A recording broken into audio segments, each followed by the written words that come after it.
In what is Bessie Ellen's 120th year, her owner and skipper, Nikki Alford, sits down to tell us this historic tall ship's life story. Built in Plymouth in 1904, she spent 40 years carrying cargo under the Chichester family of Barnstaple, but by the end of World War II, life as a coastal trading ketch was no longer viable. And so, a new chapter of her story began, with a Danish captain, Christian Moller, at the helm. So after the war had ended, wooden ships really didn't sail anymore. I think there were 2 or 3 left sailing the coast. Kathleen and May, Charlotte Rhodes and Irene, I think, and not many more. The age of sail was diminishing rapidly. Even in the deep sea ocean going square riggers going around Cape Horn, it was just 2-man heavy, and cargoes didn't pay enough to pay all the men. However, in Scandinavia, these little ships were really vital to getting into the small, shallower ports and harbours where, you know, a lighter trade was needed. They weren't servicing the great coal mines like they were in this country, and the China clay, or, you know, Denmark. Her life was a lot kinder. It was basically carrying stones to build harbours. But there's a lovely story which I feel I should read to you, because it's one of the funniest stories, and it's written so well by the deckhand that joined in the voyage with Christian Moller when they both came to Par. So yeah. Yes, it's a fact that Christian Moller and I sailed a home over the North Sea, just 2 men. Moller went to England in the beginning of the year. It must have been 1947. He expected that everything would be ready for departure, and within a few days he found that it wasn't. So he said he would spend 3 months over in England as things were. There was this about Moller: he spoke perfect English, but when the bung was knocked out of a cask of whisky, he did not always understand what was said. So he had agreed that the English should caulk and treat the bottom of the boat up to the waterline. However, in view of the fact that we should have a cargo of clay on board to Næstved paper factory, it was not sufficient, and the Englishman grumbled somewhat. There was also a lot of paperwork. For example, the permission to sail from the Board of Trade was not in order. When I arrived, the first question that Moller asked was whether I had brought my rye bread and salami with me. He was damn hungry, and I replied that he could have just asked me beforehand so I could have done something about it. The British were still on rations in 1947, and everything was in small supply. At the beginning, we stayed in a hotel, and we never had enough food to eat. So we made friends with the cook, who gave us an extra ration or a fried egg once in a while. As time drew on, we figured out that we could stay on board the boat, so we ordered supplies for 6 men. By English standards, it could just be enough to fill us. They objected. "You are not 6 men." We replied, "No, but we will be that as soon as the crew is on board." Bessie Ellen was otherwise one of the best sailing ships that I have ever been on when I think back. She was so strong, and I suppose that she still is. If you look after her, she could easily last another 70 years or more, being built of salted wood and easy to handle. She would also remain on course for a few hours without having to touch the steering. Anyhow, we finally set sail. Moller had found an Englishman who would like to tag along to Dover. He was not to be remunerated except for all the spirits he could guzzle and a free return trip. But he was not particularly helpful. He was seasick as soon as we left port and lay down on the deck and stared up into the sky, so we put him ashore as soon as possible. Perhaps it was St. Ives. I don't really recall precisely anymore. It's so long ago, and I've been into so many ports. But when I now recall, I believe that we loaded in Par before we sailed on. Bessie Ellen needed a large amount of lubricant as she burnt diesel, so we put into Dover in order to load a couple of barrels. It was raining when we left Kent. Later it became foggy, so thick that we couldn't see the bow to the stern. The lighthouse, South Goodwin, was the point of departure, and we were steering a course for the River Elbe. As we could not hoist the sail by ourselves, we got a couple of boatswains from the port on board to help hoist it. So I said to Moller, now let's get the hell out of here because we cannot do anything on our own. We'd been staying in the fore crew cabin. It looked terrible towards the stern. The last captain had not lived on board. He had slept at home, so his cabin was filthy. But by the second aft cabin was tolerable, with a cooker, a stove and 2 berths.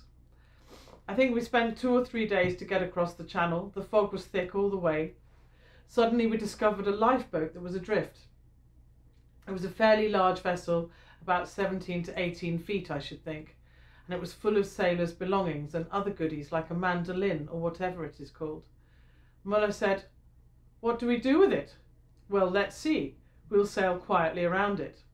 The interesting thing about Bessie Ellen's engine was that it could do only full speed ahead. We couldn't reverse.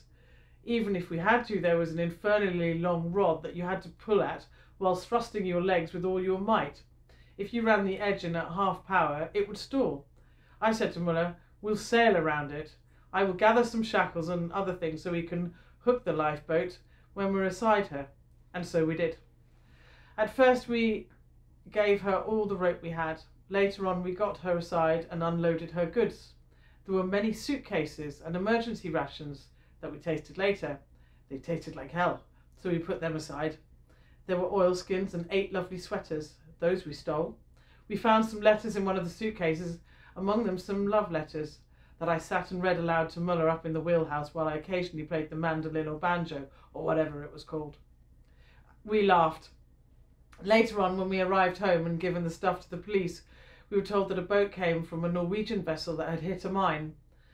I could figure out that they were all ready to abandon ship. Perhaps they had tried to reach land in order to put her aground before she sank completely.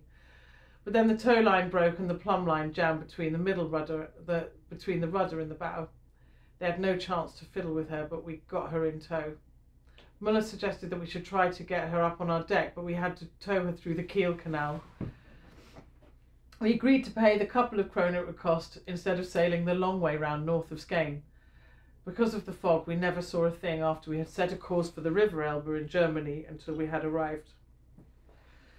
We needed a pilot, and he was in sight in no time at all. It had been foggy for 3 days, so he hailed us to drop the anchor and wait for the fog to disperse. I asked, "What is the depth here?" He answered, "Oh, how about 60 to 70 fathoms?" I asked, "How are we going to get the anchor back up?" He answered, "The crew must manage that." "The crew stands here," I shouted and pointed to Moller and myself. "Damn," he said. I asked, "Don't you think we should be allowed to swing by the lightship and wait there, if we gave you some provisions?" As soon as I had said the last word, provisions, we were allowed to do whatever we wanted. They had no proper food on board, so we gave them all the emergency rations from the lifeboat. We would have thrown them overboard anyway, and they were happy. We spent perhaps half a day waiting for the weather and another half a day going through the canal. Christian Moller, the captain, was now tired, and I sailed her to Kerveksminde, where I woke Moller when we had the pilot on board and said, "Now we're at Nestved." "Surely not," said Christian Moller, and jumped out of his berth. We got about 4,000 kroner salvage money for the lifeboat. She had a good engine. It probably would have cost 20 to 30,000 kroner nowadays. But otherwise we could get little or no information about the Norwegian ship. At that time, things were not really open. Most of it was still secret. The wife describes the arrival in this way. "Never have I seen anyone as filthy as those 2 men. When they were fairly clean, we went into the inn to eat, and I'm not lying when I say that they ate every scrap that was being served. There was not a potato, a piece of rye bread, or a twig of parsley left when they had finished. And as soon as we returned home to Nestved, Christian Moller got the cargo of scrap iron to Frederiksberg. He said to me, 'Will you sail with me?' I replied, 'No, damn it, now I want to go home.' I had not asked for much to sail home with Bessie Ellen. I did it mostly for the sake of old friendship. Now I have to earn money. I think, by the way, she's just sailed 1 cargo before Bessie Ellen went for a refit." So that's the story of her arriving in Denmark, which is, I think, a particularly charmingly funny, eventful story. And we still don't know about the Norwegian ship, and probably had hit a mine and all hands had gone down and the raft was just ready. So, sad story, but quite funny, the way of it. So after the adventurous voyage of Christian Moller's escapade from Cornwall to Denmark, the boat went into refit. So instead of the sail that we have, the sail configuration that we have now, she had a massive steel bridge put on. The rig was cut down to just one main mast, which was quite low, a short bowsprit that carried a staysail and probably one jib, and a bigger engine. The steel hatch that we have here today was also probably put on. This has been shortened from how it should be, and you can see the weld joints, but it should have been right to where the engine room bulkhead is, and it would have gone that far back. So you can imagine that it was, the whole boat was nearly all cargo hatch. But cargo was king. You wanted to carry cargo, not people. That was different. And then the bridge was like a proper bridge. You climbed up to the navigation house, so you went up a flight of steps, probably 6 or 8 steps, and then into the bridge. And it's huge. It has proper bridge wings, and her light boxes. In fact, we still have those lights, port and starboard lights today. They are yeah, they're in the original light boxes and in fairly good condition, and you can see the sort of inscriptions on the glass from when they were made and surveyed. In those days, your paraffin lamps were surveyed every year, same as all of our equipment, but in those days it was more paraffin lamps. And yeah, and also he changed her name to what looks like Verschorget, but I think you say it Verschul, and it means the attempt or the experiment or the try. And the reason for calling her the attempt was because in Danish history there had always been a vessel of that name on the register, and when Christian Moller bought this ship there wasn't one, so he called her that name just to make sure the register always had a Verschurget on board. And yeah, we still got the original name boards up here, and her first port of registry. She was registered at Svendborg, I believe. Yeah, so it's rather nice to still have those with us amongst all her history. She had a happy life under the Moller family. He worked mostly in Jutland and used a little shipyard in Luxor, sailing over back and forth, mostly stones for harbours, and building bridges, cement. Christian managed to successfully continue cargo trade right up until 1979, and I've met the family. And again, I was sailing up in the Limfjord one year, and a car drew up on the side of the quay, and there was a lady dressed all in black, and the driver got out and said, "This is my mother. She remembers sleeping in the drawer in the aft cabin." So another child, when these ships were owned by families, I think they literally, everybody was brought up on the boat, and the children just slept in the drawer. Put a blanket in, there you go. It didn't roll about, and space was limited. So that was really nice, and unfortunately I never got to speak to her. My Danish wasn't very good at that time, and she was quite elderly, and I don't believe she's still alive. Finally, however, she was laid up in 1979 after a good long while, and yeah, a change of her life began. Christian obviously retired. I don't know whether he retired completely, probably, and he also had another bigger schooner called Thalassa, that then became owned by Carlsberg and called Madonna, another big 3-masted topsail schooner. So he had 2 or 3 ships to run, and whether this one became too small and unviable, I don't know. Anyway, she was laid up in the island of Fyn in Denmark, or I should say the island of a smaller island next to Fyn called Torsinge, where there was a very small shipyard. By the end of the 60s and 70s, many of these ships had been lost, scrapped, broken up. They weren't any use anymore. It was a very sad time in the age of sail. After having the sort of initial one after the First World War, now wooden ships and sail was disappearing across the face of Europe, really. And when you look at shipping and the use of the wind, we've been doing that since very early days. Man has figured out how to sail a boat, whether it be leather, a dugout canoe, anything. So it was sad times. Fortunately for Bessie Ellen, in the late 70s, early 80s, a businessman called Ole Pietersen came along and bought Bessie Ellen along with to join a group with a couple of his friends, Christian Lund, who had also bought a little schooner called Aaron, and Otto Lett, who had bought a slightly bigger one that was renamed Brittelet.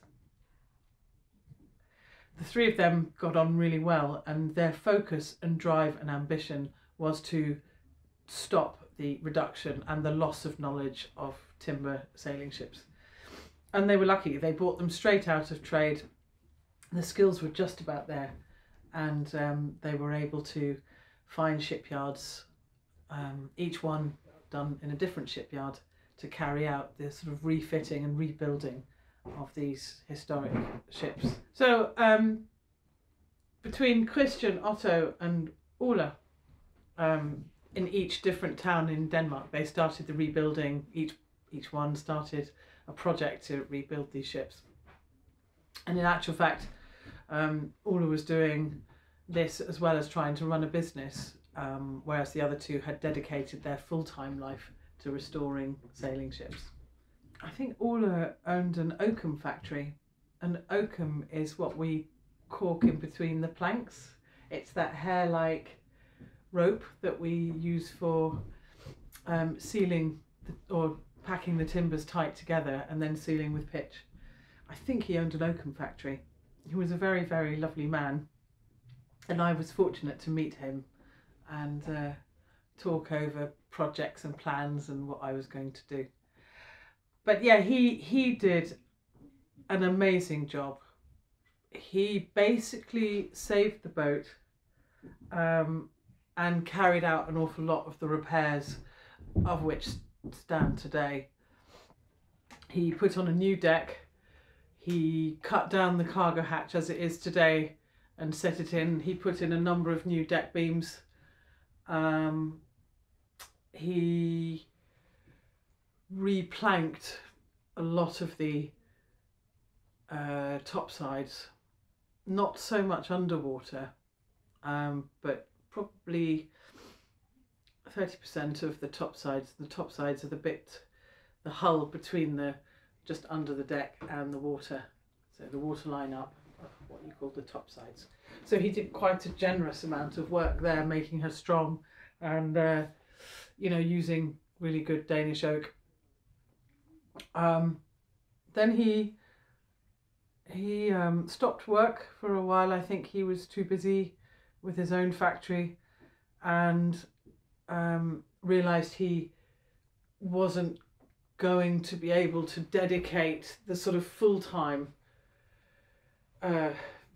work that the other two guys or the other ship restorers were doing. They were full-time at it, whereas Ole was running a factory, bringing up a family. He was quite a long way from where the boat was being restored.